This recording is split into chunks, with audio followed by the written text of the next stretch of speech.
Hey, I want to make this video on hinge adjustments for our Sollera cabinet. So right now I've got this cabinet behind me. Obviously it's not installed and we're just placing it on a temporary folding table right now. So in fact it's got a little slope on it and that helps my demonstration a little bit. So if you come close, take a look here. Our top of the cabinet, the door is lower on one side and the door is higher on the left side here. And if the cabinet is not installed plumb and level to the wall and the floor, it's going to be twisted and the door is going to be wrecked. So, we realize that, no house is really perfectly plumb and level, especially in older houses. So we have some adjustment that will help with the installation. So you have the screw here. This one will move the hinge left and right. This screw here will move the hinge forward and backward, so it will move the door forward and backward.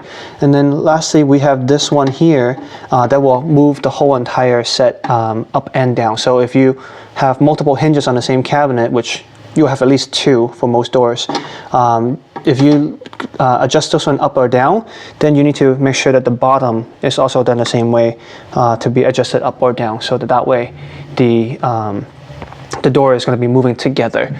So let's have a look at what this does. So earlier we said the door was high on this corner. So if I were to twist this counterclockwise to bring our door in a little bit,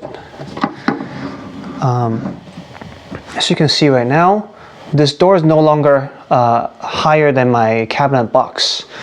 There's still a little bit of adjustments to go. So next thing I'll probably be bringing my hinge on the bottom of the cabinet, bringing it in this way to help rotate the door back.